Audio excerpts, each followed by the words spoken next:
ఈ లూకా సువార్త ప్రయాణంలో దేవుడు ఇంతవరకు మనకు సహాయం చేశాడు. ఈరోజు లూకా సువార్త 8వ అధ్యాయము మొదటి 21 వచనాలు ప్రభు సహాయం కోరుకుంటూ మనము ధ్యానిద్దాం.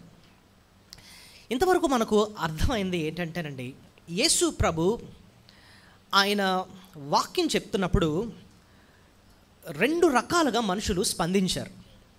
There are 2 responses. కొంతమంది ఎలా స్పందించారంటే ఆయన మీద కోపంతో మండిపడ్డారు. వాళ్ళు ఎంత కోపం చూపించారంటే ఒకానొక చోటనైతే ఆయన్ని కొండ మీద నుంచి తోసేద్దాం అన్నంత కోపం చూపించారు. ఎక్కడ? 4వ అధ్యాయంలో చూడండి, 29వ వచనం, 4:29, 28, 29.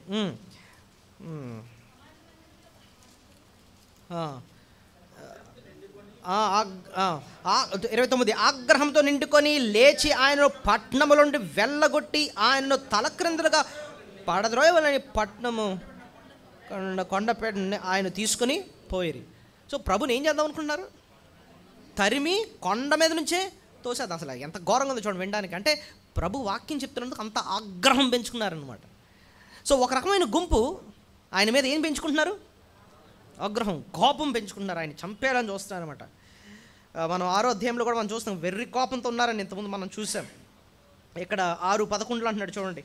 అప్పుడు వారు వెర్రి కోపంతో నిండుకొని యేసును ఏమి చేయదుమో అని ఒకరినొకడు మాట్లాడుకున్నాం. గతవారం మనం చూసాము, యేసు ప్రభు వాక్యం చెప్తున్నందుకు బాప్తిస్మిచ్చే యోహాన్ని, యేసయ్యను కూడా చాలా భయంకరమైన మాటలు పలికారు వాళ్ళు. చూడండి, ఎక్కడ యేసయ్యనేమో కాదు, బాప్తిస్మిచ్చే యోహాన్నేమో దయ్యం పట్టిందని అన్నాడు. చూడండి 7:33. బాప్తిస్మిచ్చే యోహాను రొట్టె తినకయు ద్రాక్షరసము తాకియు వచ్చను గనుక వీడు దయ్యములు పట్టిన వాడని మీరు అనుచున్నారు. సో బాప్తిస్మిచ్చే యోహాను ఏమన్నారు? ఎందుకట? ఏంటి ఆయన వాక్యం చెప్తున్నాడండి, వాక్యం చెప్తున్నాడని చెప్పి ఆయన్ని దయ్యం పట్టింది అంటున్నారు. 34వ వచనంలో యేసుప్రభుని ఏమన్నారు చూడండి, మనుష్య కుమారుడు తినుచు త్రాగుచూ వచ్చును గనుక మీరు ఇదిగో వీడు తిండిపోతును మద్యపానియు సుంకరులను పాపులకు నాకు స్నేహితుడని ఒక మాట చెప్పండి. తిండిపోతు అంటున్నారట. ఎవరిని? యేసుప్రభుని. చూడండి, సో ఇప్పటివరకు ఒక గుంపు అంతా మనకు ఎలా కనపడుతుంది చెప్పండి? చాలా ప్రభు పట్ల ఆగ్రహము, వ్యతిరేకత. చూసారా? సో ప్రభు ఆయన వాక్యం చెప్పుకుంటుంటే ఒక గుంపు అంతా అలా స్పందిస్తున్నారు. మరి వేరే గుంపు అండి, అక్కడ ఆ లక్షణాలు కూడా మనం చూసాం. కొంతమంది ఏమో ప్రభు పాదాల దగ్గరకు వచ్చేసారు. పేతురు ఎలా వచ్చాడు చూడండి, 5వ అధ్యాయము 8వ వచనంలో చూస్తే, సీమోను పేతురు 5:8లో మోకాళ్ళు ఎదుట సాగిలపడి నేను పాపాత్ముడను, నన్ను విడిచిపోము, నేను పాపాత్ముడని చెప్పాను. యేసు మోకాళ్ళ ఎదుట పడి. సో కొంతమంది ఏమో ప్రభు పాదాల దగ్గరకు వచ్చేస్తాను. నేను గత వారం కూడా చూసాం, గత 2 వారాల క్రితం ఒక ఆవిడైతే ఏకంగా ప్రభుకి విలువైన అత్తరును తీసుకొని వచ్చి పగలు కొట్టి పాదాల మీద పూసి తన తల వెంట్రుకలతో కన్నీళ్లు కార్చింది, తల వెంట్రుకలతో తుడిచి ఆయన పాదంలో ముద్దు పెట్టుకున్నట్టుగా మనం ఇవన్నీ చూసాం. సో కొంతమంది ఏమో ప్రభుని వ్యతిరేకిస్తున్నట్టు, కొంతమంది ఏమో ఆయన పాదాల దగ్గరికి వచ్చి ఆయన్ని దేవుడిగా అంగీకరించినట్టు, కొంతమంది ఏమో రాళ్ళు ఎత్తుతున్నారు, కొంతమంది ఏమో ఆయన పాదాల దగ్గరికి వస్తున్నారు. అయితే ఈ రెండిట్లో కూడా మనం ప్రభు యొక్క లక్షణాన్ని ఒకటి చూడాలండి. ఏంటో తెలుసా? అందరికీ వాక్యం చెప్పాడు అప్పటి వరకు. ప్రభువులో ఉన్న ఒక లక్షణం ఏంటంటే దీర్ఘశాంతం. చెప్పండి, దీర్ఘశాంతం ఎలాంటిదంటేనండి, ఇంత వ్యతిరేకిస్తున్న వాళ్ళు కూడా ఇంతవరకు ఆయన వాక్యాన్ని చెప్పుకుంటూనే వచ్చాడు. కానీ ఇక మీదట ఆయన దీర్ఘశాంతం ఇంకా అంతం వస్తుందన్నమాట. చూడండి, ప్రభు గురించి దీర్ఘశాంతం అన్న పదం చాలా మనల్ని ఆదరించాలి. ఎందుకంటే ఆ దీర్ఘశాంతం మళ్ళీ మనం మారడానికి దేవుడు మనకేమిస్తున్నాడు? అవకాశం ఇస్తున్నాడు. కానీ అది దీర్ఘశాంతమే కానీ శాశ్వత శాంతం మాత్రం కాదు. శాశ్వత శాంతం అంటే ఇంకా అవకాశాలు ఇచ్చుకుంటూనే వెళ్తానంటే కాదు. ఇప్పుడు రబ్బర్ బ్యాండ్ సాగు కొట్టచ్చు ఎంతసేపు? కొంతవరకు. దాని తర్వాత అలా సాకుంటూ వెళ్తూ ఉంటే అలా పెరుగుతూనే ఉంటుంది. ఒక దగ్గరకు వచ్చినప్పుడు ఏమవుతుంది?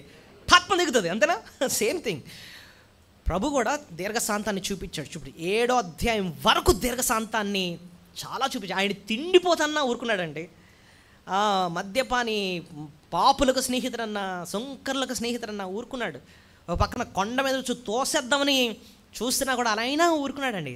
కానీ ఎంతకాలం ఆయన దీర్ఘశాంతం చూపిస్తాడు. ఆయనకున్నంత దీర్ఘశాంతం ఇంకెవరికి లేదు. కానీ అది ఒక టైం వస్తుంది అనమాట, ఒక బ్రేకింగ్ పాయింట్ వస్తుంది అనమాట. ఈ 8వ అధ్యాయంలో అది చూస్తాం మనం. 8వ అధ్యాయంలో ఒక కీలక వచనాన్ని మీకు చదివించాను. అదేంటంటే 18వ వచనం. ఒకసారి చూడండి. లూకా సువార్త 8:18. కలిగిన వానికి ఇయ్యబడును, లేని వాని యొద్ద నుండి తనకు కలదని అనుకున్నది కూడా తీసివేయబడును గనుక మీరేలాగ వినుచున్నారో చూచుకొని చెప్పి ఒక బలమైన మాట అంటున్నాడు ఇక్కడ. కొంతమంది కలిగిన వారికేమో ఇంకా ఇస్తాడు, అంటే విశ్వాసం చూపించిన వారికి ఇంకా ఇస్తాడట. హీల్ గివ్ మోర్, ఇంకా ఇస్తూ ఉంటాడు.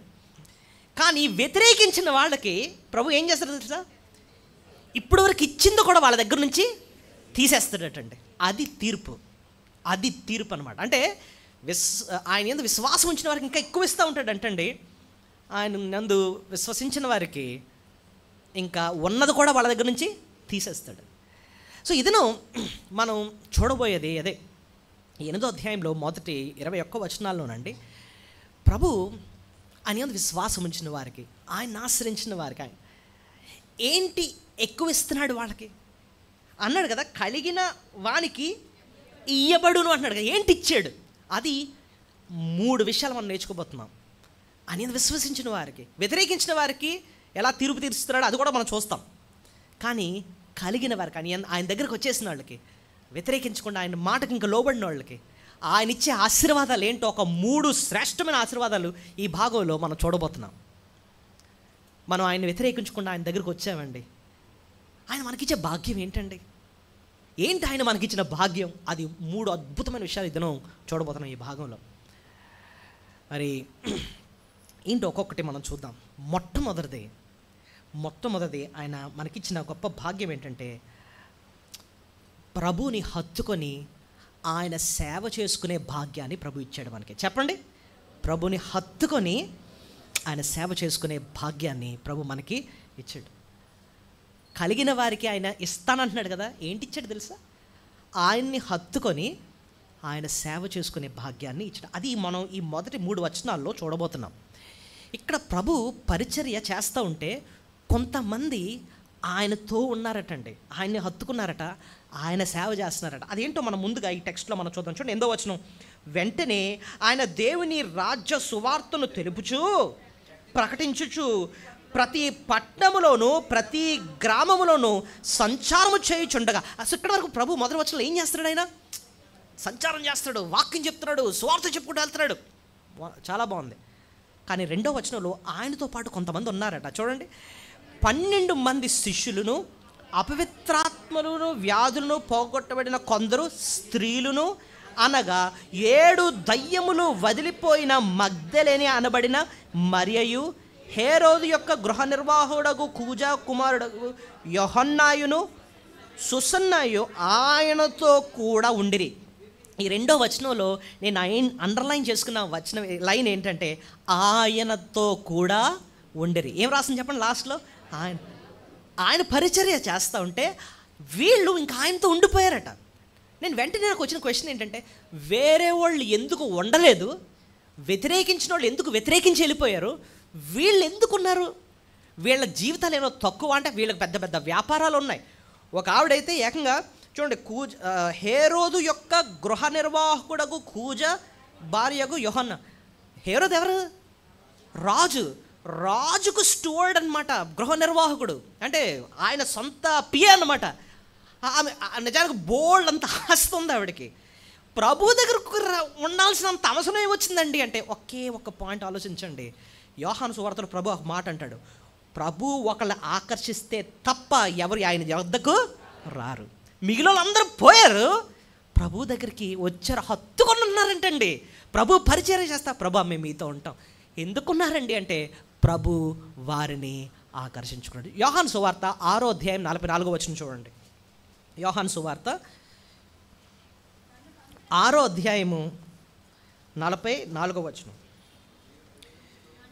నన్ను పంపిన తండ్రి వారిని ఆకర్షించితేనే కానీ ఎవడునూ నా యొద్దకు రాలేడు. చూడండి, దేవుడు ఒక వ్యక్తిని ఏం చేయాలంటండి, ఆయన దగ్గరికి ఆకర్షణ అంటే ఏంటి చెప్పండి. ఇప్పుడు చూడండి, మ్యాగ్నెట్ ఉందండి, మ్యాగ్నెట్ ఏం చేస్తుంది, ఇనుప మొక్కల్ని తప్పనే ఆకర్షిస్తుంది అయస్కాంతం. అలాగే దేవుడు అంటే నిన్ను నన్ను ఏం చేస్తున్నాడు, అసలు మనం రక్షించిన నాటి నుంచి నేటి వరకు ప్రభువుని హత్తుకొని, సంఘాన్ని హత్తుకొని ఇలా ఉన్నాము అంటే ఒక్క మాటలో చెప్పాలా, ఆయన నిన్ను నన్ను ఏం చేశాడు, ఆకర్షించుకున్నాడు.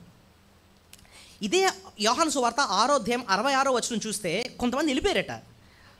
అప్పటి నుండి ఆయన శిష్యుల్లో అనేకులు వెనుక తీసి మరి ఎన్నడూ ఆయనను వెంబడింపలేదు. ఎందుకు వెంబడింపలేదు? ఆయన వదిలేశారు ఎందుకండి అంటే మనకు ఆన్సర్ తెలిసిపోయింది, ఆయన వారిని ఆకర్షించలేదు. రొట్టెలు తిన్నారట మళ్ళీ. అదే 6వ అధ్యాయం చూడండి, 6వ అధ్యాయం 24వ వచనంలో 6 అదే యోహాను 6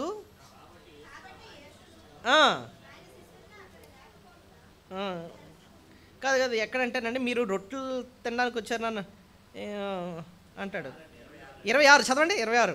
యేసు, మీరు సూచనలను చూచడం వలన కాదు కానీ రొట్టెలు భుజించి తృప్తి పొందుట వలనే నన్ను వెంబడించుచున్నారని మీతో నిశ్చయముగా చెప్తాను. అంటే వీళ్ళు ఏం చేశారు, బాగా ప్రభు చేసిన రొట్టెలు అవి. ఇప్పుడు మనం చేస్తేనే రొట్టెలు బాగుంటాయి, ప్రభు చేస్తే ఎలా ఉంటుంది, ఇంకా బాగుంటాయి కదండి. ఆయన చేసినవన్నీ చక్కగా తిన్నారట, ఆయన చేసిన చేపలన్నీ బాగా తిన్నారు. తిని ఆయన వెళ్ళిపోయారట. 66వ వచనం వచ్చినప్పటికీ ఆయన ఎందుకు వెళ్ళిపోయారండి, ఆయన ఆకర్షించుకోలేదంతే. ఇప్పుడు ప్రశ్న మన వైపు వేసుకుందాం, నేనెందుకు ప్రభువుని వెంబడిస్తున్నా, నేనెందుకు సంఘాన్ని హత్తుకొని ఉన్నా, నేనెందుకు ఇక్కడ కూర్చున్నాను? ప్రభు నిన్ను నన్ను ఏం చేశాడు తెలుసా, ఆకర్షించుకున్నాడు. ఆయన ఆకర్షిస్తేనే కానీ ఎవరు ఆయనతో ఉండరు. నిజానికి ప్రభు గురించి ఆలోచిస్తే ఎంతో వ్యతిరేకత ఉంది ఆయన చుట్టూ. మీరు గమనించండి, ఒక పక్కన చంపేద్దామని చూస్తున్నారు, అయినా సరే ఇలాంటి వారు వచ్చి ప్రభు మేము మీతో ఉంటామని, ఆయన కష్టం వచ్చినా నష్టం వచ్చినా నేను మీతో ఉంటాను ప్రభు అని చెప్పి మనం ఉన్నాము అంటేనండి ప్రభు నిన్ను నన్ను అదే ప్రభు మన జీవితంలో చేసిన గొప్ప భాగ్యం అండి. ఆయన మన జీవితంలో చేసిన గొప్ప ఆశీర్వాదం. కీర్తన 92 మనందరికీ తెలుసు. అందులో ఒక మాట ఉంటుంది, ఆయన మందిరములో నిన్ను నన్ను నాటాడంటండి. చూడండి ఆ మాట ఎంత ఆదరణకరమైన మాట.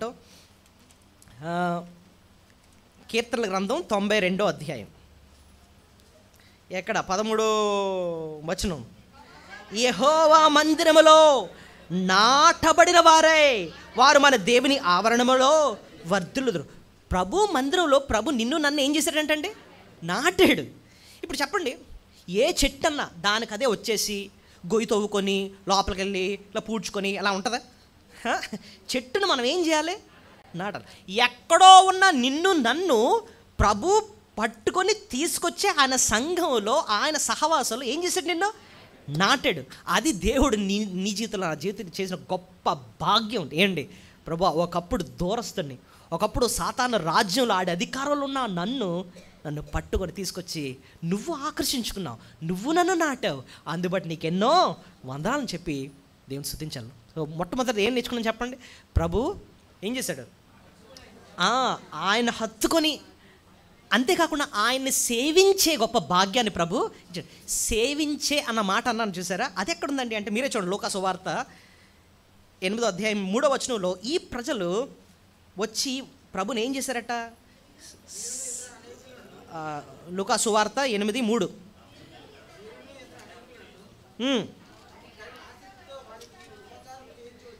వీరును ఇతర అనేకులను తమకు కలిగిన ఆస్తితో వారికి ఉపచారము చేయొచ్చు.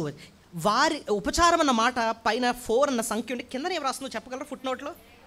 అనేక ప్రాచీన ప్రతుల్లో ఆయనకు ఉపచారం, ఎవరికి ఉపచారం చేస్తున్నారు, యేసు ప్రభుకి. వాళ్ళు ఏం చేస్తున్నారంటే చూడండి, ప్రభుని హత్తుకోవడమే కాదు, ప్రభువుకి ఏం చేస్తున్నారంటే వాళ్ళు దేంతో ఉపచారం చేస్తున్నారు. వీరును ఇతరులు అనేకులు తమకు కలిగిన ఆస్తితో, అంటే వాళ్ళ జోబులున్న డబ్బులు తీసి ప్రభు పరిచర్య కోసం ఏం చేస్తున్నారు, ఖర్చు. సో ఒకటి గుర్తుపెట్టుకోండి, ఒక సంఘంలో మనం నాటపడ్డామా దేవుని కృప. ఆ సంఘంలో మన డబ్బుని దేవుడు ఉపయోగించుకుంటూ పరిచర్య చేయిస్తున్నాడా, అది కూడా దేవుని యొక్క గొప్ప కృప అండి. ఆయన మనకిచ్చిన గొప్ప భాగ్యం. దేవుడు ఆకర్షిస్తే తప్ప ఎవరు ఆయనతో పాటు ఉండరు. బైబిల్లో మీరు గమనిస్తే కొంతమంది సహవాసంలో స్థిరంగా ఉన్నారు, కొంతమంది దూరం వెళ్ళిపోయారు. సింపుల్. ఓల్డ్ టెస్ట్మెంట్లో కొన్ని ఎగ్జాంపుల్స్ మీకు చెప్తాను, మీరే చెప్పవచ్చు. రూతు, ఓర్పా, మధ్యలో నయోమి ఉంది. అప్పటి వరకు కలిసే ఉన్నారు. ఎవరెవరు? Ruth, Orpah, Naomi. కథ గుర్తుంది మీకు? ఒకానొక టైం వచ్చింది, నయోమి అంటది, అమ్మా నేను మళ్ళీ బెత్లెహేమ్కి వెళ్ళిపోతున్నాను, మీరిద్దరూ మోయాబుకి వెళ్ళిపోండి, అక్కడ మీకు మంచి జీవితం ఉంటే. ఓర్పా ఏముంది, ఇలా చూసుకుంది, ఇటు బెత్లెహేమ్కి వెళితే చాలా అడుగు తిని బ్రతుకు, ఈవిడికే ఏమీ లేదు, నేను వెళితే నేను కూడా ఏ పరిగెరుకోనో బ్రతకాలి, మోయాబుకి వెళ్ళిపోతే చాలా బాగుంటుంది, అమ్మా వస్తాం మరి అని చెప్పి ముద్దు పెట్టేసి వెళ్ళిపోయింది. రూత్ ఏముంది, అక్కడ మాట ఉంది, నయోమిని ఏం చేసిందట, హత్తు. కారణం ఏంటండి అంటే, నేను కానీ మోయాబు వెళితే ఈ సహవాసం నాకు ఉండదు, నీ దేవుడే నా దేవుడు, నీ జనమే నా జనము, నువ్వు ఎక్కడ పాతి పెట్టబడతావో నేను అక్కడే పాతి పెట్టబడతాను, అంతేగాని నేను మాత్రం పొరపాట్లు కూడా నేను వెనక్కి రాను, మరణం తప్ప మనల్ని ఏది కూడా వేరు చేయలేదంటుంది అనమాట. ఆ మాటలండి దేని బట్టి అండి రూత్ ఇక్కడికి వచ్చింది అంటే, మనం ఇప్పుడే చెప్పచ్చు, దేవుడు ఒకరిని ఆకర్షిస్తే తప్ప ఎవరు ఆయన యొద్దకు రాలేదు. దేవుడు రూతుని అలా ఆకర్షించుకున్నాడు. పౌలు జీవితంలో మనం ఆలోచిస్తారండి, పౌలుకు మరణం వరకు వాళ్ళు హత్తుకొని ఉన్నారు, ఒకటి సగంలో వదిలేశారు. ఎవరు చెప్పనా? 2 తిమోతి 4వ అధ్యాయము 10వ వచనంలో ఒకడు ప్రభుని వదిలేశారు. 2 తిమోతి 4వ అధ్యాయము 10వ వచనం, దేమా యెహలోకమును సేహించి నన్ను విడిచి దెస్సలోనికకు వెళ్ళెను. అప్పటి వరకు పౌలుతో సహవాసంలో ఉన్నవాడే లోకాన్ని స్నేహించి పౌలు భక్తులు వదిలేసి వెళ్ళిపోయాడంటండి. సో కొంతమంది సహవాసంలో వాళ్ళు కూడా ఏం చేస్తారు తెలుసా, దేవుడు ఒకవేళ వాళ్ళని ఆకర్షించుకోకపోతే కొంతకాలం ఉంటారు, తర్వాత లోకం అరే అత్తమా ఇక్కడ చప్పగా ఉందిరా బాబు, లోకం ఎంత బాగుంది, నా జీవితాన్ని చాలా వేస్ట్ చేసుకున్నాను ఎక్కడ అని చెప్పి దూరం వెళ్ళిపోతారు, ఎందుకంటే దేవుడు వాళ్ళని ఆకర్షించుకోలేదు అనమాట. సో దేమ లోకాన్ని స్నేహించి ఏం చేసేసాడు, పౌలను విడిచి వెళ్ళిపోయాడు. కానీ కొంచెం అలా కిందకి వెళ్ళి 16-17 వచనాల్లో ఒక వ్యక్తి ఉన్నాడు, ఆఖరి వరకు పౌలను హత్తుకున్నాడు. ఆయన ఎవరో చెప్పాలి మీరు. వండర్ఫుల్. ఎవరండి? ఎక్కడ రాసింది? ఎన్నో వచనం? 11వ వచనం. 2 తిమోతి 4:11, లూకా మాత్రమే నా యొద్ద ఉన్నాడు అంటున్నాడు అనమాట. సో ఎవరున్నారంటండి ఆయనతో ఇంతకీ మనం ఏ సువార్త ధ్యానిస్తున్నాం? ఎందుకే లూకా సువార్త ధ్యానిస్తున్నాం. దేమా ఏమో పౌలు సహవాసాన్ని వదిలేసి వెళ్ళిపోయాడు, లూకా మాత్రం హత్తుకొని ఉన్నాడు అనమాట. వాడు గుర్తుపెట్టుకోండి, బేతలెస్లో ఈ సహవాసులు కొంతమంది 50 సంవత్సరాల నుంచి హత్తుకున్నారు, 40 సంవత్సరాల నుంచి, 30 సంవత్సరాలు, 20 సంవత్సరాలు, 10 సంవత్సరాల నుంచి హత్తుకొని దేని బట్టి అండి అంటే, ఒకటే చెప్తున్నాను, దేవుడు మనల్ని ఏం చేశాడు, ఆకర్షించుకున్నాడు. ఆయన మందిరంలో మనల్ని ఏం చేశాడు, నాటాడు. కాదు, ఆయన పరిచర్య చేయడానికి ఆయన మనల్ని వాడుకుంటున్నాడు. దీని అంతటిని మనం చూస్తున్నప్పుడు ఇది దేవుడు నాకు ఇచ్చిన గొప్ప భాగ్యం అనే విషయాన్ని మనం గుర్తించాలండి. దేవుడు మన జీవితంలో చేసిన గొప్ప మేలు ఏంటంటే, దేవుడు మనల్ని ఆ రీతిగా ఆకర్షించుకున్నందుకే దేవుని ఎంతో మనం స్తుతులు చెల్లించాలి, ఎంతో కృతజ్ఞతగా ఉండాలి. 1 యోహాను 2:19 ఒక మాట ఉంటుంది. ఒక ఆయన అంటే వెళ్ళిపోయాడట. ఎందుకు వెళ్ళిపోయాడు అక్కడ రాసి ఉంటుంది చూడండి. 1 యోహాను 2:19, 1 John 2:19,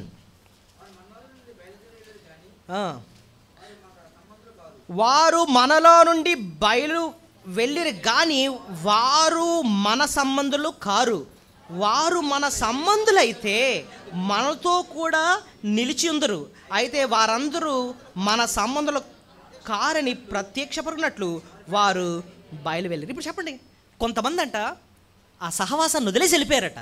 ఎందుకు వెళ్ళిపోయారు? అక్కడ క్లియర్గా అంటున్నాడు, వాళ్ళు మన సంబంధులు కారు. అంటే ఒక మాటలో మనం ముందు నుంచి అర్థం చేసుకుంటే, దేవుడు వారిని ఆకర్షించుకోలేదు. కొంతకాలం ఏదో మేనేజ్ చేశారనమాట, కానీ ఎక్కువసేపు ఎమడలేకపోయారనమాట. ఎందుకు అంటే వాళ్ళు మన సంబంధులు కారు, దేవుడు రక్షించుకోలేదు, వాళ్ళని సహవాసంలో నాటలేదనమాట, కాబట్టి వెళ్ళిపోయారనమాట. కానీ నాటబడిన వారు మాత్రం ప్రభు వాళ్ళు వర్ధిల్లుతూ ఉంటారు, ఆయన పరిచర్లో వాడబడుతూ ఉంటారు. సో మన కీర్తన 92లో అన్నట్టుగా యెహోవా మందిరములో నాటబడిన వారే వారు తమ దేవుని ఆవరణంలో వర్ధిల్లుదురు. ఓర్పా గురించి మనం చూడలేదు, తర్వాత ఏమైందో కూడా మనకి తెలియదు. కానీ రూతు ఎంతగా వర్ధిల్లింది. తన గర్భంలో నుంచి ఎవరు వచ్చారు? యేసు ప్రభు వచ్చారు. అంతగా దేవుడు ఆమెను ఆశీర్వదించాడు. ఒక మాటలో సో మొట్టమొదటి పాఠం మనం ఇక్కడ నేర్చుకుంటుంది ఏంటంటేనండి, ఏం నేర్చుకున్నాం చెప్పండి? దేవుడు మనకి ఇచ్చిన గొప్ప భాగ్యం ఏంటి? ఆయన్ని హత్తుకొని ఆయన సేవ చేసే భాగ్యం. ఇంకోటి తెలుసండి, ఇక్కడ సేవ చేయడం కూడానండి, చాలామంది డబ్బులు తీసి ఉపచారం చేస్తున్న అంత బాగానే ఉంది, కానీ వాళ్ళ వెనక ఒక కారణం కూడా ఉంది. ఏంటో తెలుసా? కృతజ్ఞత ఉంది. దేవుడు మా జీవితంలో ఎంతో మేలు చేశాడు కాబట్టి ఇంత మేము చేస్తున్నాం. ఏంటండి మేలు చేశారండి అంటే, 2వ వచనంలో మీరు గమనించండి, దయ్యం పట్టిన వాళ్ళని బాగు చేశాడట. చూడండి 2వ వచనం చూడండి. అపవిత్రాత్మలు వ్యాధులను పోగొట్టబడిన కొందరు స్త్రీలను, అనగా 7 దయ్యములు వదిలిపోయిన మగ్దలేనే అనబడిన మరియ. అయ్య బాబాయ్, ఈ మరియ ప్రభుని హత్తుకుంది. యేసుప్రభు మరణించినప్పుడు సమాధి చేయబడిన తర్వాత ఉదయాన్నే ఒక్కతే వెళ్ళిపోయింది. ఎవరు ఇంతకీ? ఆవిడ మగ్దలేనే. ఏడ్చేస్తుందంటండి. అమ్మ, అయ్యా తోటమాలి, నువ్వు ఒకవేళ నా ప్రభు యొక్క దేహాన్ని ఎత్తుకుపోతే ఇచ్చేవయ్యా. ఏంటమ్మా, నీకేమైనా బంధువా ప్రభు? అసలు ఎందుకు నువ్వు అంతా ఎడుతున్నావు? అదే అంటుంటే, నా బ్రతుకును బాగు చేశాడు. ఒకప్పుడు నా బ్రతుకేంటో తెలుసా? ఒక దయ్యం కాదు, ఎన్ని దయ్యాలు? 7 దయ్యాలు పట్టాయి. చూడండి, దయ్యం పట్టిన వాళ్ళు ఎలా ఉంటారండి? బైబిల్లో ఒక సీన్ మనకు తెలుసు. సేనాదయ్యం పట్టిన వ్యక్తి, అతను ఇంకా ఒక మగోడు. అతని గురించి ఏం రాయబడింది బైబిల్లో? దయ్యం పట్టినాడు. ఎక్కడ తిరిగేవాడటండి? ఫస్ట్ సమాధుల్లోనూ కొండల్లోనూ తిరిగేవాడట. రాత్రిం పగళ్ళు కూడా కేకలేసేవాడట. చూడండి, ఊహించండి, ఎక్కడో చీకట్లలో కొండల్లో గుహల్లో అడుగుతుంటే మనం బయట భయం వేస్తుంది. బాబాయ్ దయ్యం పట్టినాడు, అరుస్తున్నాడు. అలా ఉండేవాడంటండి, సేనా దయ్యం పట్టినాడు. అంతేకాదు, ఎవరన్నా దారంటే వెళ్తూ ఉంటే వాళ్ళని గాయం చేసేవాడట. అంతేకాదు, రాళ్ళు తీసుకొని తానే గాయపరుచుకునేవాడట, రక్తాలతో ఉండేవాడంటండి. ఇంకో మాట ఉంది అక్కడ, ఒంటి మీద వస్త్రం కూడా లేదు. అతను ఇంకా మగుడు. ఈమె ఎవరు? మగ్దలేని మరియ స్త్రీ. ఒక దయ్యం కాదు, 7 దయ్యాలు పట్టింది. ఊహించండి ఎంత దుస్థితో. అలాంటి వ్యక్తిని, దయ్యాలతో ఉన్న వ్యక్తిని ప్రభు బాగు చేశాడు, స్వస్థపరిచాడు, తన బ్రతుకును మార్చాడు, ఆ సాతాను యొక్క బంధకాల నుంచి విడిపించాడు, రక్షించాడు. ఒక మాటలో చెప్పాలంటే, ఆ కృతజ్ఞతతో ప్రభును హత్తుకొని ఆయనకు పరిచర్య చేస్తుంది. నిజంగానండి ప్రభు, నేను ఒకప్పుడు సాతాను బంధకాల్లో ఉన్నప్పుడు నన్ను రక్షించిన కృతజ్ఞత ఉంటేనండి, కృతజ్ఞతతో దేవుని సేవ చేస్తాం, కృతజ్ఞతతో సంఘానికి హత్తుకొని ఉంటాం, కృతజ్ఞతతోనే దేవుని సేవ మనము చేస్తాం. ఇది నాకు గొప్ప భాగ్యంగా ఎంచుతాం అన్నమాట. ఇది మర్చిపోతే పెద్దని కోపాలు అవుతుంటాయి మనకి. మాట్లాడితే నేను మానేస్తానండి అంటూ ఉంటాను. ఎందుకంటే ఈ విలువ నీకు సరిగ్గా తెలియదు కాబట్టి. ఇట్లా నాలంటుండే ఆయన పొలంలో పెట్టాడు, అదే గొప్ప భాగ్యం అండి అని నీకు అర్థమైతే పొరపాటున కూడా వెళ్ళిపోతాను, అది ఇది అనమన్నమాట. సో దేవుడిచ్చిన గొప్ప భాగ్యం, ఆయన హత్తుకునే సంఘంలో ఆయన పరిచర్య చేయడం, ఆయనకు ఉపచారం చేయడం, అంత గొప్ప భాగ్యాన్ని ప్రభు ఇచ్చాడు. ఈవెన్ స్త్రీలే కాదు, అక్కడ మీరు గమనిస్తే రోగులు కూడా ఉన్నారట. చూడండి, అపవిత్రాత్ములను వ్యాధులను పోగొట్టబడిన కొందరు స్త్రీలు. సో అపవిత్ర దయ్యాలు పట్టిన వాళ్ళని వదిలించిపెట్టమే కాదు, చాలా భయంకరమైన రోగాల్లో ఉన్నప్పుడు ప్రభు వారిని ఏం చేశాడు? స్వస్థ. అందుకోసం కృతజ్ఞతతో హత్తుకొని ఉన్నారు, కృతజ్ఞతతో ఆయన పరిచర్య చేస్తున్నారు. మన జీవితంలో కూడా దేవుడు ఎన్నో మేలు చేశాడు, రక్షించుకున్నాడు, ఎన్నో అనారోగ్య పరిస్థితులను బాగు చేశాడు, మన జీవితాన్ని కట్టాడండి, వాక్యంతో పోషిస్తూ నిలబెట్టాడండి మన జీవితాలని. అది అర్థం చేసుకుంటే సంఘాన్ని హత్తుకుంటాం. వీరు ఎలాగైతే వారి ఆస్తులతో ఉపచారం చేశారో, మన కానుకిస్తూ పరిచర్యను ముందుకెళ్ళడానికి మనం ఎంతో సహాయపడతాం అనమాట. ఆ కృతజ్ఞత నుంచి రావాలన్నమాట, గ్రాటిట్యూడ్ నుంచి రావాలి బయటికి. నేను ఇంతకుముందు 5 G's చెప్పాను, ఎంతమందికి గుర్తుందో? Guilt, grace, gratitude, good works and then glory అన్న. అంటే అర్థం ఏంటంటే, ముందు తన పాపస్థితిని అర్థం చేసుకుంటాడు, గిల్ట్ అంటాం అనమాట. తర్వాత దేవుడు కృప చూపించి నన్ను రక్షించుకున్నాడు. తర్వాత గ్రాటిట్యూడ్ వస్తుంది, కృతజ్ఞతతో చేస్తాం అనమాట, గుడ్ వర్క్స్ చేస్తాం, ఈ రీతిగా ఉపచారము చేస్తాం దేవుని కొరకు. తర్వాత మహిమలోకి వెళతాం. అది విశ్వాస జీవితం ఎలా ఉంటుందని చెప్పాం. సరే, మొట్టమొదటిది అద్భుతమైన విషయాన్ని మనం నేర్చుకున్నాం. రెండోది ప్రభు ఏం చేస్తాడండి, రెండో భాగ్యం ఏంటి, రెండో ఆశీర్వాదం ఏంటి ఆయన బిడ్డలకు ఇచ్చేది అని చూస్తే ఆయన మనతో మాట్లాడతాడు. చెప్పండి, రెండోది ఏంటండి? ఆయన మనతో మాట్లాడతాడు. ఇది మనం 4వ వచనం నుంచి 18వ వచనం వరకు చూస్తాం. ఇక్కడ 4వ వచనం నుంచి 18వ వచనం వరకు మనం గమనిస్తే ఒక ఉపమానం గురించి ఉంటుంది. ఏ ఉపమానం? తప్పేను కుమారుడు, విత్తువాని ఉపమానం. చెప్పండి, విత్తువాని ఉపమానం. ఓకే, ఈ ఉపమానం గురించి చెప్తున్నప్పుడు అసలు ప్రభు ఉపమానంతో ఎందుకు చెప్పాడో అన్నది ఇక్కడ ఒక వచనం ఉంది. చాలామంది అనుకుంటారు ఉపమానం అన్నది విషయం ఇంకా తేటగా చెప్పడానికేమో అని అనుకుంటాం. కానీ మీరే చదవండి, ఉపమానం ద్వారా దేవుడు ఎందుకు చెప్పాడు. 9-10 వచనాలు ముందు చదవండి. ఆయన శిష్యులు ఈ ఉపమాన భావం ఏమిటని ఆయనను అడుగగా, ఆయన దేవుని రాజ్య మర్మము ఎరుగుటకు మీకు అనుగ్రహింపబడి ఉన్నది. ఇతరులైతే చూచియు చూడకయు వినియు గ్రహింపకయు ఉండునట్లు వారికి ఉపమాన రీతిగా బోధింపబడుచున్నవి. కన్సీల్ అండ్ రివీల్, ఈ 2 మాటలు గుర్తుపెట్టుకోండి. కన్సీలింగ్ అంటే దాసేయడం, రివీలింగ్ అంటే బయలుపరచడం. ప్రభు ఉపమానం అంటే చెప్పండి ఫస్ట్. ఉపమానం, ఉపమానాల్లో చెప్పాడండి అంటాం. ఉపమానం అంటే ఏంటి అర్థం? ఒక కథ. ఉపమానం అంటే ఏంటి? ఒక చిన్న కథ. దేవుడు ఒక గొప్ప సత్యాన్ని చిన్న చిన్న కథల రూపంలో చెప్పాడట, ఉపమానాల రూపంలో చెప్పాడు. ఎందుకు తెలుసా? కొంతమందికేమో ఆ ఉపమాన సత్యాన్ని దాసేయటానికట, కొంతమందికేమో ఆ ఉపమానంలో ఉన్న సత్యాన్ని తెలియజేయడానికి. అక్కడ రాసిన 10వ వచనం మీరు ఇప్పుడు చదవండి, మీకు అర్థమవుద్ది. దేవుని రాజ్య మర్మము ఎరుగటుకు మీకు అనుగ్రహింపబడి ఉన్నది. ఇతరులైతే చూచియు చూడకయు వినియు గ్రహింపకయు ఉండునట్లు వారికి ఉపమాన రీతిగా బోధింపబడుచున్నాం. ఏమండి, అక్కడ చాలామంది జనాలు ఉన్నారు. వాళ్ళకేమో ఈ ఉపమానం యొక్క మర్మము వాళ్ళకి చెప్పలేదు, దేవుడు దాసేశాడు. శిష్యులకు మాత్రమే ఆ మర్మాన్ని తెలియజేశాడు. ఎందుకో మీరు చెప్పాలి నాకు. దేవుడు వారికి ఎందుకు దాశాడు? ఇందాక మనం నేర్చుకున్నాం కదా, శిక్ష అండి, శిక్షించడానికి. ఎందుకు శిక్షించాడు వాళ్ళని? నేను ఇందాక చెప్పాను కదా, వాక్యం చెప్తా ఉంటే ప్రభుని ఏం తిట్టారు వాళ్ళు? తిండిపోతుంది తిట్టారు. బాప్తిస్మిచ్చే యోహాన్నేమో దయ్యం పట్టింది అన్నారు. వాళ్ళ మీద వెర్రి కోపం చూపించారు, ప్రభు మీద ఆగ్రహాన్ని చూపిస్తున్నారు. తర్వాత ఏమో కొండ మీద నుంచి తోసేద్దాం. ఎంతకాలం దీర్ఘశాంతం చూపిస్తాడు ప్రభు? టైం వచ్చింది. ఇక్కడ నుంచి ప్రభు ఎలా వాక్యం చెప్పడం మొదలుపెట్టాడు తెలుసా? ఉపమానాలతో చెప్పాడు. సో వాళ్ళకి స్టోరీయే అర్థమవుద్ది. ఏది? ఆ ఉపమానం ఒకటే అర్థమవుద్ది. ఉపమా ఏంటి, విత్తువాడు, విత్తనాలు, ఇవే అర్థమవుతాయి అంతేగాని దాని లోపల అర్థం మాత్రం దేవుడు ఎవరికి తీసుకొచ్చేస్తున్నాడు? శిష్యులకి ఇస్తున్నాడు అనమాట. అంటే ఇప్పుడు ఎలా ఉందంటేనండి, చాక్లెట్ ఉందనుకోండి, చాక్లెట్ కాగితం లోపలే ఉంటుంది చాక్లెట్. ఇప్పుడు ఎవరికన్నా చాక్లెట్ నువ్వు తినేసి కాగితం ఒకటి ఇచ్చావు, ఇంకా కాగితం దేనికి? ఆ కాగితం దేనికి కూడా పంచదు. కాబట్టి ఉపమానం మాత్రమే దేవుడు వాళ్ళకి ఇస్తున్నాడు, అంటే కాగితం ఇస్తున్నాడు. కానీ లోపల ఉన్న చాక్లెట్ మాత్రం అని శిష్యులకి ఇస్తున్నాడు. ఎందుకంటే అలా చేశాడండి అంటే అది శిక్ష వాళ్ళకి. ఎంత వాక్యం చెప్తుంటే వినలేదు కదా, ఇప్పుడు శిక్ష.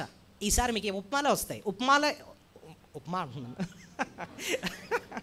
ఉపమానమే మిగులుతుంది మీకు, కానీ అందులో ఉన్న సత్యం మాత్రం దాచేసాడు దేవుడు. ఇది కూడా మనకు ఒక పాఠం నేర్చుకోవాలండి. ఏంటో తెలుసా, మనం కానీ దేవుడు వాక్యం చెప్పే కొలది మారట్లేదు అనుకోండి, అలా చెప్తా ఉంటారులే అని చెప్పి లైట్గా తీసుకుంటున్నాం అనుకోండి, దేవుడు ఏం చేస్తాడు తెలుసా? సత్యాన్ని ఇంకా ఆపేస్తాడు. ఇంకా ఎంత చెప్తున్నా కూడా నువ్వు మారట్లేదు, దీర్ఘశాంతాన్ని చెప్పిస్తానని చెప్పిస్తాను. ఎంతసేపు ఆయన దీర్ఘశాంతం ఒక రబ్బర్ బ్యాండ్ ఏమవుద్ది, తప్పని దిగుతుంది. అది ఎంత దౌర్భాగ్యం ఆలోచించండి, ఎంత భయంకరమైన స్థితి. అంటే దేవుడే మనతో ఇంకా మాట్లాడడం మానేస్తాడు. అయ్య బాబా, అసలు అది వెంటనే మన భయం వేస్తుంది కదండి. దేవా నువ్వు మాతో, అసలు మనిషి బ్రతికేదే దేవుడి నోటి నుంచి వచ్చి ప్రతి మాట వల్ల జీవించడం. అలాంటి దేవుడే మనతో మాట్లాడడం మానేసాడు అనుకోండి, ఏమైపోతాం మనం. సో ఇది అర్థం చేసుకున్నప్పుడు అంత సీరియస్గా తీసుకోవాలన్నమాట. దేవుడు ఉపమానాలు చెప్పడానికి కారణం ఏంటంటే వాళ్ళకి సత్యాన్ని ఇంకా దాసేయడానికి, ఇంకా ఆపేయడానికి. శిష్యులకు మాత్రమే అది తెలియచేయడానికి. ఒక మాటలో చెప్పాలంటే దేవుడు మనతో మాట్లాడుతున్నాడంటే వాళ్ళకి లేని భాగ్యాన్ని దేవుడు నీకు నాకు ఇస్తున్నాడు. భాగ్యమా కాదా చెప్పండి? దేవా ఏంటి నాకు ఆ మర్మాన్ని తెలియజేస్తున్నావా? వాళ్ళకి ఇవ్వట్లేదా నువ్వు? నాకెందుకు తెలియజేస్తున్నావంటే నీ ఎడల నేను ఆ ప్రేమను చూపిస్తున్నా, ఈ సత్యాన్ని నీకు తెలియజేస్తున్నా, చాలామందికి తెలియజేయట్లే. ఇంతకీ ఏంటండి అంటే మంచి ఉపమానం ప్రభు ఇక్కడ చెప్పాడు. ఏంటో తెలుసా? విత్తువాని ఉపమానం. చెప్పండి. విత్తువాడు అంటే ఎవరు? విత్తనాలను ఏం చేస్తూ ఉంటాడు? ఆయన విత్తుతాడు. ఒక ఆయన ఉన్నాడు, ఒక బ్యాగ్ వేసుకున్నాడు, దాని నిండా కూడా విత్తనాలు పెట్టుకుని ఉన్నాడు. ఆయన పట్టుకొని వెళుతూ కొన్ని విత్తనాలు తీసుకోవడం, ఇలాగ జల్లుతున్నాడట, విత్తనాలు జల్లుతున్నాడు. అయితే ఈ లోపల విత్తనాలు కొన్నేమో ఒక త్రోవ పక్కన పడ్డాయట. కొన్ని త్రోవ పక్కన అంటే అర్థం ఏంటండి అని మీరు అడిగితే, త్రోవ అంటే ఏంటి? త్రోవ ఒక దారి. ఆ కాలంలో మనం ఆ ప్లేస్కి వెళ్తే ఎలా ఉంటుందంటే పొలం ఉంటుందండి. ఆ పొలంలో ఇప్పుడు మరి దారి లేక ఇప్పుడు అవతల పక్కకి వెళ్ళాలంటే షార్ట్ కట్లో వెళ్ళిపోవడానికి జనాలు ఏం చేసేవారంటే ఇలా నడుచుకుంటూ వెళ్ళిపోయారు. నడిచినప్పుడు ఆ ప్లేస్ ఏమైపోద్ది? గట్టిగా అయిపోద్ది. ఇప్పుడు అటు ఇటు పొలమే, కానీ మధ్యలో వీళ్ళు నడక వల్ల ఒక దారి ఏర్పడిపోయి గట్టిగా అయిపోతుంది. తొక్కి గట్టిగా అయిపోద్ది. ఇప్పుడు విత్తనం కానీ అక్కడ పడింది అనుకోండి, అది లోపలికి వెళ్ళక పక్కన పక్షులు రెడీగా ఉంటాయట, ఆ విత్తువాడు వెనకనే ఉంటాయంట, వెయిట్ చేస్తూ ఉంటాయి. అది పడిన వెంటనే ఆ పక్షి వచ్చి టక్కమని మింగేస్తూ ఉంటుందటండి. అది ఒక రకమైన నేల. అది ఆయన మళ్ళీ వేసుకుంటూ వెళ్తున్నాడు. ఈసారి కొన్ని విత్తనాలు ఎక్కడ పడ్డాయి? రాతి నేల. చెప్పండి, రెండోది ఏంటి? సో ఒకటేమో త్రోవ పక్కన, రెండోదేమో రాతి నేల. ఈ రాతి నేల గురించి ఇక్కడ ఏం రాస్తుందంటే ఆ కిందనేమో రాయి ఉందట, కానీ పైనేమో కొంచెమే మంచి మట్టే ఉంది, కానీ కొంచెం మట్టే ఉంది. విత్తనం పడింది, చక్కగా మొలకొచ్చింది, కానీ కిందన రాయి కదా, ఆ రాయి వల్ల వేరు లోపలికి వెళ్ళట్లేదు. మంచి పంట వస్తుందేమో అనేటప్పుడు ఈ లోపల పెద్ద ఎండ వచ్చేటప్పటికి వేరు లేదు కాబట్టి, అందులో చెమ్మ లేదు కాబట్టి వెంటనే త్వరగానే ఎండిపోయిందటండి. అది రెండో నేల. ఇంకా కొంచెం ముందుకెళ్తూ ఆయన ఇంకా ఇలా వేస్తూ ఉంటే కొన్నేమో ముళ్ళ తొప్పల్లో పడ్డాయట. ఏం పడ్డాయి? ఈ ముళ్ళ తొప్పుల గురించి ఒకసారి ఆలోచిద్దాం. నేలే, పక్కన ముళ్ళ తొప్పులు ఉన్నాయి, విత్తనం కూడా పడింది. విత్తనం వేరైతే లోపలికి వెళ్ళింది, మొలకైతే వచ్చింది, కానీ ఆ నేల లోపల ఈ మంచి చెట్టు విత్తనం యొక్క వేర్లు ఉన్నాయి, ముళ్ళ తొప్పుల యొక్క వేర్లు కూడా ఉన్నాయి. ఈ ముళ్ళ తొప్పులు ఎంత బలమైనవంటే ఈ మంచి విత్తనాలని అణిచేసి చంపేశాయి. ఎందుకంటే కిందన ఏ వేర్లు ఉన్నాయి? దీని వేర్లు ఉన్నాయి, ఆ మంచి విత్తనం వేర్లు ఉన్నాయి, ముళ్ళ తొప్పుల యొక్క వేర్లు ఉన్నాయి, చిక్కుపోయి మొత్తానికి వీటిని చంపేసేయట. అది పరిస్థితి. మూడో నేల. ఇంకా నెక్స్ట్ చూస్తే ఇంకా 4వ నేల ఉంది. ఏంటంటే అది మంచి నేల. ఆ మంచి నేల ఒకప్పుడు ఇలాంటి తుప్పలు ఉన్నాయి, దానికి రాళ్ళు ఉన్నాయి, ముళ్ళు తొప్పులు ఉన్నాయి, అన్నీ ఉన్నాయి, కానీ అది సిద్ధపరచబడిన నేల. ఎప్పుడైతే విత్తనం పడిందో చక్కగా నూరంతలుగా ఏమైందంటండి పని. అది ముందు ప్రభు చెప్పిన ఉపమానం. అందరూ వింటారు, శ్రద్ధగా వింటున్నారటండి. సో చెప్పండి, ఏంటండి విత్తనం ఉపమానం? కమాన్. ముందొక ఆయన ఏమంటాం, విత్తువాడున్నాడు, విత్తనాలు తీసుకున్నాడు, జల్లాడు. కొన్నేమో త్రోవ పక్కన పడ్డాయి, కొన్నేమో రాతి నేల మీద పడ్డాయి, కొన్నేమో ముడతప్పులో పడ్డాయి, కొన్నేమో మంచి నేల. ఇది ఉపమానం అండి. 3 నేలల మీద ఏమో ఫలం రాలేదు, ఒక నేల మీదేమో ఫలం వచ్చింది. సో ప్రభు అసలు ఈ ఉపమానం వాళ్ళందరికీ చెప్పి వాళ్ళకి దాని యొక్క మర్మాన్ని అయితే చెప్పలేదు, శిష్యులకు వచ్చి చెప్తున్నాడు. ఇంతకీ ఏం చెప్పాడంటే అంటే శిష్యులకి ఈ ఉపమానం ఎందుకు అంత ఇంపార్టెంట్ అంటానండి, భవిష్యత్తులో పరిచర్య చేయాలి, వెళ్ళి సువార్త చెప్పాలి. మీకు సువార్త చెప్పేటప్పుడు ఇలాంటి అంటే రకాల నేలలు కలిగిన మనుషులు ఉంటారు అని అర్థం చేయించడానికి ప్రభు వాళ్ళకి ఉపమానం చెప్తున్నాడు. అయితే ఈ ఉపమానం యొక్క విలువ ఏంటో మనం అర్థం చేసుకోవాలి అంటేనండి 3 మాటలు గుర్తుపెట్టుకోవాలి. ఒకటి, విత్తువాడు. నాతో చెప్పండి. విత్తనము, నేల. చెప్పండి. విత్తువాడు, విత్తనము, నేల. ఈ 3 కూడా మనకి మంచి పాఠాలు మనకు నేర్పిస్తున్నాయి. విత్తువాడు మనకి ఏం పాఠం నేర్పిస్తున్నాడు చెప్పండి? విత్తువాడు యొక్క పని ఏంటి? విత్తనాలు వేయాలి. ఇక్కడ ఉన్న మనం అందరం కూడా ఏంటో తెలుసా? విత్తువారమే. దేవుడు మనకు సువార్త అన్న విత్తనాల్ని మనకి ఇచ్చాడు. మనం వెళ్ళి ఏం చేయాలి? విత్తనాలు వేస్తూనే ఉండాలి. ఈ లోకంలో మన పని ఏంటంటే విత్తనాలు వేయడం. అంటే అర్థం ఏంటి? ఏ అవకాశం వచ్చినా సరే దేవుని సువార్తను మనము చెప్తానే ఉండాలి. నేను అందుకోసం మీరు ఎవరైనా మీటింగ్స్ పెట్టుకుంటున్నారనుకోండి, ఒక పుట్టినరోజు మీటింగ్ అని, లేకపోతే మ్యారేజ్ అని, మెచ్యూర్ ఫంక్షన్లు అని ఇలాంటివి పెడతా ఉంటారు, హౌస్ ఓపెనింగ్ అని. నేనేం చెప్పమంటానంటే ఒక మంచి మీటింగ్ పెట్టండి. పెట్టినప్పుడు మనం విత్తనాలు వేయటానికి లేదా వాక్యం అనే విత్తనాన్ని వేయటానికి ఒక మంచి అవకాశం. అంతేనా? లేకపోతే వచ్చిన వాళ్ళందరికీ భోజనాలు పెట్టి పంపించాలనుకోండి, అంత వేస్ట్ అండి. విశ్వాసగా మనం ఏం చేయాలి చెప్పండి? ఒక మీటింగ్ పెట్టుకున్నామంటే అక్కడ ఏం పడాలి? అక్కడ దేవుని వాక్యం పడాలన్నమాట. వివాహం మంచిదే, స్టేజ్ ఎక్కాం, అంతా బాగానే ఉంది, దండలు మార్చుకోవడం అంతా ఉంది. వాక్యం లేకపోతే నువ్వు వేస్ట్ చేస్తావు టైం అంతా. అక్కడ పడాల్సింది ఏం చెప్పండి? మంచి వాక్యం పడాలన్నమాట. వాక్యం పడకపోతే వేస్ట్. సో నువ్వు విత్తువాడు మనకు నేర్పిస్తుంది ఏంటంటే నువ్వేం చేయాలి? విత్తనాలి. నువ్వు ఎక్కడున్నా సరే, నువ్వు ఒక ఆఫీసులో ఉన్నావా, లేకపోతే ఒక కాలేజీలో ఉన్నావా, నీకు అవకాశం వచ్చినప్పుడు ఖచ్చితంగా నువ్వు విత్తువాడుగా ఏం చేయాలి? నువ్వు విత్తనాలు జల్లాల్సిందే. అది నీ బాధ్యత. ప్రభు అన్నాడు, సర్వలోకంలోకి వెళ్ళి సర్వ సృష్టికి నువ్వేం చేయాలి? స్వార్థ ప్రకటించు, విత్తనాలు జల్లు అంటున్నాడు అన్నమాట. విత్తువాడు మనకు నేర్పిస్తున్నాడు. వాక్యమును ప్రకటించు ఎక్కడన్నాడు? 2 తిమోతి 4:2 అన్నాడు. సమయమందును అసమయమందును ప్రయాసపడము, గద్దించు, బుద్ధి చెప్పు. మనుషుల్ని ఖచ్చితంగా వ్యతిరేకిస్తారు. మనుషులకేమో దురద చెవులట. ఏం చెవులు రాసిందండి? 4:4 దురద చెవులు అంటే వాళ్ళకి అర్థం ఏంటంటే వాళ్ళకేమో కల్పనా కథలు, లేకపోతే ఆహా ఓహో అని అలాంటి గొప్ప గొప్ప విషయాలు అవి ఇష్టపడతాయి. కానీ వాళ్ళకి ఏమి ఇష్టం ఉండదు? వాక్యం మీద శ్రద్ధ ఉండదు. జపాన్లో భూకంపం అంటే చెప్పండి. ఆ జపాన్లో భూకంపం నీకు ఎందుకు? అది ఇష్టం. అరే లోకాసు వార్త 8వ అధ్యాయంలో ఏముందంటే అబ్బాయి దొద్దు మనకి ఏది ఇష్టం? జపాన్లో భూకంపాలు అవన్నీ ఇష్టం మనకి. అది కాదు మనకు కావాల్సింది ఏంటంటే దేవుని వాక్యం. కాబట్టి నువ్వు వాక్యాన్ని ప్రకటించు. ఇంకోటి, అది విత్తువాడు చెప్తుంది. రెండో పదం ఏం గుర్తుపెట్టుకోమని చెప్పాను? విత్తనం. ఏంటండి విత్తనం అంటే ఏంటి? వాక్యం. విత్తనం అంటే దేవుని వాక్యం. ఇక్కడ రాస్తుంది. అంటే మనం ప్రతి వచనం చూసుకోవడం టైం లేదు కాబట్టి త్వరగా చెప్తున్నా. విత్తనం అంటే దేవుని వాక్యం. విత్తువాడు విత్తనాన్ని మాత్రమే జల్లాలి, అప్పుడే అతనికి ఫలం వస్తుంది. వజ్రాలు జల్లాడు అనుకోండి, వజ్రాలు లేకపోతే బంగారు నాణ్యాలు జల్లాడు అనుకోండి, ఏమవుతాయి? అవి కూడా బంగారు మొక్కలు అవి వస్తూ ఉంటాయి. లేవు. ఏం జల్లాలి? విత్తనం మాత్రమే జల్లాలి. అంటే ఏంటి? వాక్యం మాత్రమే చెప్పాలి. ఒకసారి మనం స్టేజ్ మీద చూస్తూ ఉంటాం, పిట్ట కథలు, సాక్ష్యాలు, లేకపోతే కరెంట్ అఫైర్స్, ఇవన్నీ వస్తూ ఉంటాయి అన్నమాట. జోకులు.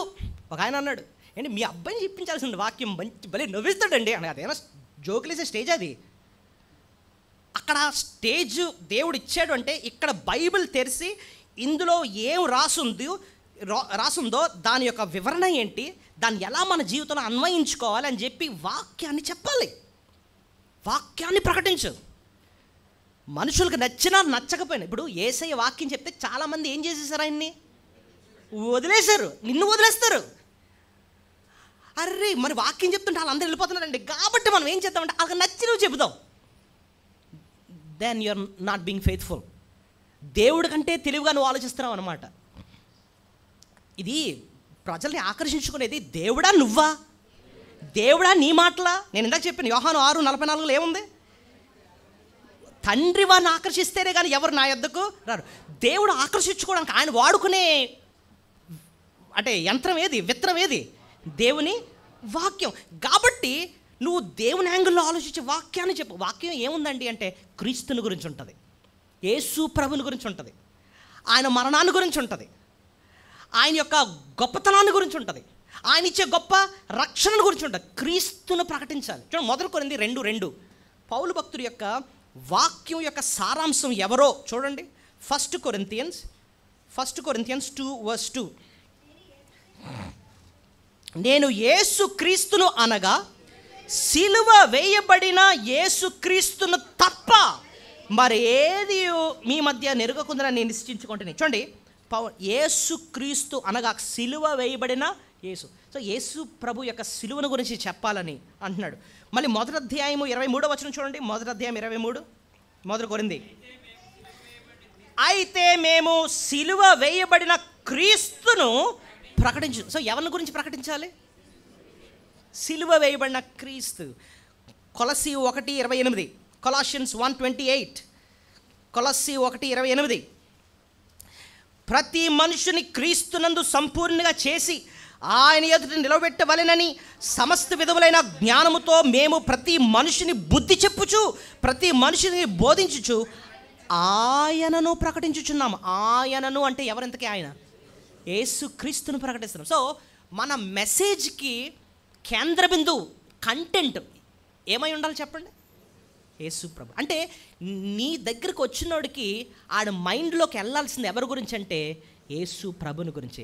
అది కూడా సిలువ వేయబడిన క్రీస్తు. యేసయ్య ఎందుకు నీ కొరకు ప్రాణం పెట్టాల్సి వచ్చింది, ఆ పాయింట్కు నువ్వు ఆన్సర్ చెప్పకుండా వాడిని పంపించావంటే నువ్వు చేస్తుంది, నువ్వు వేస్తున్న విత్తనం కాదు. యేసే నేను ప్రేమిస్తాడు, యేసే నేను కాపాడుతాడు, యేసే నేను దీవిస్తాడు. అరే యేసే నీ కోసం ప్రాణం పెట్టడం ఆ విషయం చెప్పకపోతే నువ్వు చెప్పిన దానికి విలువే లేదు. నువ్వు విత్తనం వేయట్లే. నేను ఇందాక చెప్పాను కదా, బంగారం కాదు, వజ్రాలు కాదు, రత్నాలు కాదు, ఇంకేమి కాదు, ముత్యాలు కాదు, ఇవి వేయడం కాదు, విత్తనాలు వేయాలి మనం. విత్తనం అంటే ఏంటి? యేసు క్రీస్తును గుర్చిన వాక్యం. ఈ వాక్యం సిలువను గుర్చిన వాక్యం. అర్థమైందా? సో విత్తువాడు గురించి మనం చూసాం. ఆయన పని ఏం చేయాలంటండి? విత్తాలి, వాక్యం చెప్పించాలి. రెండోది క్రీస్తుని గురించి, ఆయన సిలువ కార్యాన్ని గురించి చెప్పాలి, అది విత్తనం. మూడోది ఏంటి గుర్తుపెట్టుకొని చెప్పాను? నేల కదండి. నేలకు ఇక్కడ ఎన్ని నేలలు ఉన్నాయండి? 4 నేలలు ఉన్నాయి. సో వాక్యం చెప్పేటప్పుడు వాక్యం వినేవాళ్ళు ఈ నలుగురిలో ఖచ్చితంగా ఒక దాంట్లో ఉంటారు. ఒక రకం ఎలాంటి వాళ్ళట? త్రోవ పక్కన పడిన వాళ్ళు. వాళ్ళకి వాక్యం ఇలా వచ్చిన వెంటనే వాక్యం లోపలికి వెళ్దట. ఎందుకు? ఆ స్థలాన్ని బాగా తొక్కేశారు కాబట్టి, అది గట్టిగా ఉంది కాబట్టి. విత్తనం పడిన వెంటనే పక్కన పక్షిలా ఉంటాడు ఒకడు. ఎవడు? సాధనగాడు. ఆడొచ్చి టపక్కున తినేస్తాడటండి. వాళ్ళని బాబు ఈవేళ వాక్యం ఏం చెప్పు అంటే ఎంత కూడా గుర్తు ఉండదండి. అడికి 10 సంవత్సరాల క్రింద ఆడెవడు ఏం తిట్టాడో చెప్పు అంటే చెప్పేద్దరు. కానీ ఇప్పుడు 10 నిమిషాల ముందు నువ్వు వాక్యం విన్నావే అని గొంతుకు చించుకుని అరిచి వాక్యం చెప్పాడే, ఒక్క పాయింట్ చెప్పు బాబు అంటే అది బుర్రలకు వెళ్దాం. ఎందుకు వెళ్దండి అంటే అది త్రోవ పక్కన ఉన్న స్థలం. అది సాతాను చేత తొక్కబడిన స్థలము, కఠిన హృదయం అన్నమాట, రక్షింపబడని హృదయం అన్నమాట. సాతాను పక్కనే ఉండి వాక్యాన్ని వెంటనే ఎత్తుకుపోతాడు. వాళ్ళ హృదయంలోకి ఏమాత్రం వాక్యం వెళ్దాం, వ్యతిరేకిస్తారనమాట వాళ్ళు. అక్కడున్న శాస్త్ర పరిశీలి ఆట అయిపోయాయి అనమాట. ప్రభు వాక్యం చెప్పడం, సాతాను వచ్చి పట్టుపడం అంతే. అందుకోసం ఆ వాక్యం విన్నోడు ఎవడు కూడా ప్రభు పాదాల దగ్గరకు వచ్చేస్తాడు. ఎవడు కూడా తిండిపోతని దయ్యం పట్టినోడని ఎవడు అంటావు. నిజంగా వీళ్ళు వాక్యం లోపలికి వెళ్ళనివ్వట్లేదు కాబట్టి అష్టానుసారంగా మాట్లాడుతున్నారు యేసేని. సో ఒక రకం ఎలాంటి వాళ్ళు చెప్పండి? వాక్యాన్ని ఏం చేస్తారు? కంప్లీట్గా వ్యతిరేకిస్తారు. చెప్పండి, వ్యతిరేకిస్తారు. వాళ్ళు ఒక టైపు, వాళ్ళే త్రోవ పక్కనున్న స్థలం అనమాట. రెండోది రాతి నేల. ఈ రాతి నేల ఎలాంటి వాళ్ళు అంటేనండి వేషధారులు. ఏం చెప్పండి? అంటే వాళ్ళకి పైన మట్టి ఉంది, కొంచెం మట్టి ఉంది, లోపల మాత్రం రాయ బండ. కాబట్టి వాక్యం పడిన వెంటనే అంగీకరిస్తారు. భలే చెప్పారండి, వాక్యం చాలా బాగుందండి, అమ్మో ఏం చెప్పారండి. కానీ కొంచెం కష్టం వచ్చినప్పుడు, చిన్న కష్టం వచ్చినప్పుడు ప్రభుని వదిలేస్తారు. ఎందుకు? లోపల హృదయం మారలే. ఏదో పైన దేవుడు చాలా మంచోడండి, అమ్మో మనం మందిరం క్రమంగా వస్తానండి అదండి అంటారు. చిన్న కష్టం దేవుడు ఒప్పుకునేటప్పటికి అసలు రంగు బయటపడిపోద్ది అనమాట. అమ్మో కష్టాలంటే మన వల్ల అవ్వదండి, లోకంలోకి వెళ్ళిపోతారండి. సో వీళ్ళు ఎలాంటి వాళ్ళు అంటే వాళ్ళ హృదయము ఇంకా రాయి హృదయమే, వాళ్ళ హృదయం ఇంకా మారలేదన్నమాట, రాతి హృదయం. సో మొదటి హృదయం ఎలాంటిదట? త్రోవ పక్కన లేదా వ్యతిరేకించేవాళ్ళు, కంప్లీట్గా వ్యతిరేకించేస్తారు. అసలు వాళ్ళకి ప్రభు అన్న పదమే నచ్చదన్నమాట వాళ్ళకి, అలాంటి వాళ్ళు. సో రెండో వాళ్ళు ఎలాంటి వాళ్ళు అంటే అంగీకరిస్తారు, కానీ హృదయం మాత్రం కఠినమైన హృదయం లోపల ఉంది, కానీ బయటకు మాత్రం కొంచెం అంగీకరించినట్టు ముందుగా మాట్లాడతారు, కానీ కొంచెం కష్టాలు వచ్చినప్పటికీ బయటపడిపోతారు. యోబున్నాడు, యోబు భార్య ఉందండి. యోబున్నాడు, యోబు భార్య ఉంది. అన్నీ బాగున్నప్పుడు యోబు సంతోషించాడు, దేవుని ఎంతో స్తుతించేవాడు, వాళ్ళ భార్య కూడా స్తుతించేదేమో. కష్టం వచ్చింది, ఇప్పుడు ఏం చేసింది? యోబేమో యెహోవా ఇచ్చెను, యెహోవా తీసుకుని ఆయన నామానికి మహిమ కలుగును గాక అంటున్నాడు. వీళ్ళ భార్య దేవుని దూషించి ఈవిడ చచ్చిపోవచ్చు కదా, ఈవిడ చావదట, ఆయన చచ్చిపో, నువ్వు చచ్చిపో అంటుంది. ఎంత దారుణమో చూడండి. అంటే కష్టం వచ్చినప్పుడు అసలు రంగులు భయపడుతుంది, ఎందుకంటే హృదయం మారలేదు కాబట్టి. సో ఫస్ట్ ఏమో శాస్త్రుల పరిచయాల టైపు, డైరెక్ట్ ప్రభునే దూషిస్తారనమాట అలాంటి వాళ్ళు. రెండోది ఏంటంటే అన్నీ బాగున్నప్పుడు దేవుడు భక్తి అంటారు, కాస్త కష్టం దేవుడు ఒప్పుకున్నాడంటే ఇంకా ప్రభుని విడిచిపెట్టేస్తారు, ఆ టైప్. ఓర్పా రూత్ కూడా అదే టైపు. బెత్లెహేంలో కష్టం ఉంటుంది అని తెలిసింది, ఓర్పా ఏం చేసేసింది, వద్దు వద్దు వద్దు అని చెప్పి మోయాబు వెళ్ళిపోయింది, రూత్ హత్తుకుంది. దావీదు కూడా ఒకసారి కష్టం వచ్చింది, యోబు గురించి చెప్పుకున్నాం కదా, అలాగే దావీదు కూడా కష్టం వచ్చింది. దావీదు కీర్తన 73లో అంటాడు, కాలు జారిన స్థితిలో నేను ఉన్నాను అంటాడు. కాలు జారిన స్థితి అంటే ఇంకా దేవుని నుంచి దూరం వెళ్ళిపోవడానికి నేను సిద్ధంగా ఉన్నాను. మరి ఎందుకు వెళ్ళలేదయ్యా అని అంటే, ఆయనను నేను ఎల్లప్పుడు నీ వద్దున్నా, నా కుడి చేయి నీవు పట్టుకొని ఉన్నావు, నీ ఆలోచన చేత నన్ను నడిపిస్తే తర్వాత మహిమలోకి నీవు నన్ను చేర్చుకుంటావు. నేను వెళ్ళను, ఎందుకంటే నా హృదయం మారింది, నువ్వు నన్ను పట్టుకున్నావు అన్నాడు. సో ఆయన మంచి హృదయం అనమాట అయింది. కానీ ఈ రెండో రకం హృదయం వాళ్ళు కష్టం వస్తే మాత్రం వాళ్ళ రంగు బయటపడుతుంది, వాళ్ళు దేవుని వదిలేస్తారు. మూడో రకం ఎలాంటి వాళ్ళట, ముళ్ళతప్పుల. వీళ్ళు ఎలాంటి వాళ్ళు అంటారండి, ఇందాక చెప్పాను, ఆ భూమికి కిందన 2 రకాల వేర్లు ఉన్నాయి. ఏ వేర్లు? ఈ మంచి విత్తనం యొక్క వేర్లు ఉన్నాయి, ఈ ముళ్ళ పొదల యొక్క వేర్లు కూడా ఉన్నాయి. దీని అర్థం ఏంటండి అని అంటే, వాళ్ళకి ప్రభు అంటే ప్రేమ, లోకం అంటే కూడా ప్రేమ అనమాట. 2 ప్రేమలు ఉన్నాయి లోపల వాళ్ళకి. అంటే నాకు దేవుడు కావాలి, లోకము కావాలి. ఆ పాపము వదలను నేను, అలాగని దేవుణ్ణి వదలను. ఇలాంటి వాళ్ళు కూడా నిజమైన విశ్వాసులు కాదు. వాళ్ళ వాక్యం కూడా వాళ్ళ హృదయాల్లో అంత ఫలం ఇవ్వదు. కొంతకాలం ఏదో నడుస్తారు, కానీ ముళ్ళ తప్పులు వాళ్ళని అణిచేస్తాయటండి. సో బైబిల్లో ప్రభు చాలా చోట్ల చెప్పాడు. 1 యోహాను 2వ అధ్యాయంలో లోకాన్ని ప్రేమించే వాళ్ళు కట్టండి, దేవుని పట్ల ఉండాల్సిన ప్రేమ వాళ్ళలో ఉండదటండి. ఏదో 4 రోజులు హడావడి చేస్తారు, భక్తి అని అంటున్నారు, కానీ అలాగ లోకంలోకి వెళ్ళిపోతారు. దీంట్లో కొన్ని ఎగ్జాంపుల్స్. ఇస్కరియోతు యోధ ప్రభుతో ఎంతకాలం ఉన్నాడు, 3.5 సంవత్సరాలు మేనేజ్ చేశాడు, కానీ లోపల వాడికి ఇంకో దాని మీద ప్రేమ ఉంది. ఏంటి? డబ్బు, ధనాపేక్ష ఉందన్నమాట. ఆ ముళ్ళ పొదల్లో ఉన్నాడు అన్నమాట. అంతే, ఒకనొక టైంకి ఇంకా లోకంలోకి, ఆ చీకట్లోకే వెళ్ళిపోయాడు అన్నమాట. ఆఖరిగా ఇంకో నేల ఉంది. ఏంటి ఆ నేలది? మంచి నేల. ఈ మంచి నేలలో కూడా ఒకప్పుడు తుప్పలు ఉండేవి, ఈ మంచి నేలలో కూడా రాళ్ళు ఉన్నాయి. కానీ ఆ హృదయాన్ని ఆ విత్తువాడు సిద్ధపరిచాడు, లేదా దేవుడు ఆ హృదయాన్ని ఏం చేశాడు? సిద్ధపరిచాడు అనమాట. దేవుడు నా హృదయాలను కూడా సిద్ధపరిచాడు. ఒక చిన్నప్పుడు సండే స్కూల్ ఒక పాట నేర్చుకున్నామండి, నాకు బాగా గుర్తు. నా హృదయము యేసుని తోట అన్న ఒక పాట ఉంటుంది. గురుగు రాళ్ళు ముండ్లు తీసివేయి నాయుండి అనే పాట ఉంటుంది అన్నమాట. సో దేవుడు మన హృదయంలో ఉన్న ఆ ముళ్ళ తొప్పలన్నింటినీ తీసి సిద్ధపరిచాడు కాబట్టి వాక్యం పడినప్పుడు అది నూరంతలుగా ఏం చేస్తుంది? ఫలిస్తుంది. దేవుడు ఇంత వాక్యం చెప్తున్నప్పుడు మనకు కూడా ఒక బాధ్యత అప్పచెప్తున్నాడు. ఏంటో తెలుసా? నేను మీకు ఇంత భాగ్యాన్ని మీ ఎడల చూపించి, ఇంత ఆశీర్వాదాన్ని ఇచ్చి, ఇంత వాక్యాన్ని ఇస్తున్నానే, మీ బాధ్యత ఏంటో తెలుసా అని చెప్పి లూకాసు వార్త 8వ అధ్యాయంలోనండి 16లో ఒక మాట అంటాడు చూడండి. ఎవడును దీపమును ముట్టించి పాత్రలో కప్పివేయుడు, మంచము క్రింద పెట్టడు, కానీ లోపలికి వచ్చే వారికి వెలుగు అగపడవలెనని దీప స్తంభం మీద దానిని పెట్టును. అంటే అర్థం ఏంటో తెలుసా? మనం ఏదైనా కొవ్వు వెలిగించాం, దీపాన్ని వెలిగించాం, ఎక్కడ పెడతాం? మంచం కిందను, లేకపోతే ఎక్కడ పెడతామా? దీప స్తంభం మీద పెడతాం. ఎందుకు పెడతామండి అంటే అందరికీ అది ఏం చేయాలి? వెలుగు. ప్రభు అక్కడ అంటుంది ఏంట, మిమ్మల్ని ఎంత ప్రేమించి, మిమ్మల్ని ఎంత రక్షించుకొని నా వాక్యాన్ని మీకు ఇస్తున్నాను కదా. ఎందుకు తెలుసా? మీరు ఆ వాక్యాన్ని మీ జీవితంలో పాటించి లోకానికి మీరు ఎలా ఉండాలి? వెలుగుగా ఉండాలి. ఇంత వాక్యం విన్నా మీరు లోకంకి వెళ్ళినప్పుడు లోకం వాక్యం వినే అవకాశం వాళ్ళకి లేకపోవచ్చు, కానీ నిన్ను చదువుతారు.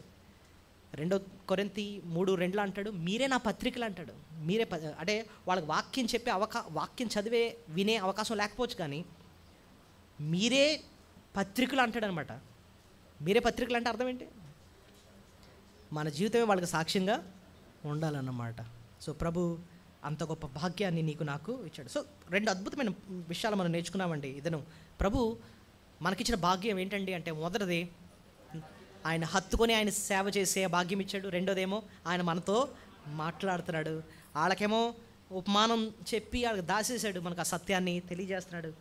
ఎందుకండి అంటే లోకానికి మనం వెలుగుగా ఉండాలని. మూడో భాగ్యం ఆయన ఏం చేశాడని క్లుప్తంగా చెప్తాను. మనల్ని ఆయన కుటుంబంగా చేసుకున్నాడు. మనల్ని ఏం చేశాడు? ఎలా చెప్పారండి అంటే, ఇక్కడ ప్రభు దగ్గరికి ఆయన తల్లి ఆయన సహోదరులు వచ్చేట బయట వెయిట్ చేస్తున్నారంట మేము ప్రభుని కలడానికి.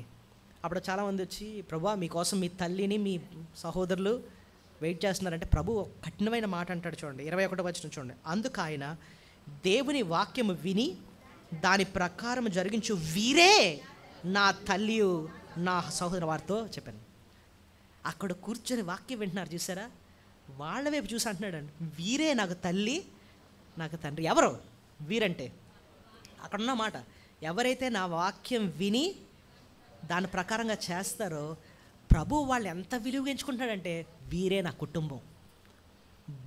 సొంత బంధువుల కన్నా ప్రభు ఎవరికి విలువ ఇస్తున్నాడు? అక్కడ వాక్యాన్ని విని దాని ప్రకారంగా చేసేవాళ్ళని ఆయన కుటుంబ సభ్యులు అంటున్నాడు అనమాట. ఏమండి, మనం ప్రభు కుటుంబ సభ్యుడిని అని మనం చెప్పుకోగలగాలి అంటే ఈ 2 లక్షణాలు మనలో ఉండాలి. ఏంటి? ఆయన వాక్యాన్ని వినాలి, దాని ప్రకారంగా జీవించాలి. అది మన జీవితంలో ఉంటే ప్రభు అంటున్నాడు, నువ్వు నా బిడ్డవి, నువ్వు నా కుటుంబం అంటున్నాడు అనమాట. ఆయన కుటుంబ సభ్యులకు ఉండే లక్షణాలు అనమాట ఇవి. ఓకే, అంత గొప్ప భాగ్యాన్ని నీకు నాకు ఇచ్చాడు. ఇంకోటి తెలుసా, మనం ఇక్కడ ఇలా చూసుకుంటున్నాం, మన పక్కన బోల్డ్ మంది ఇలా కూర్చున్నారు.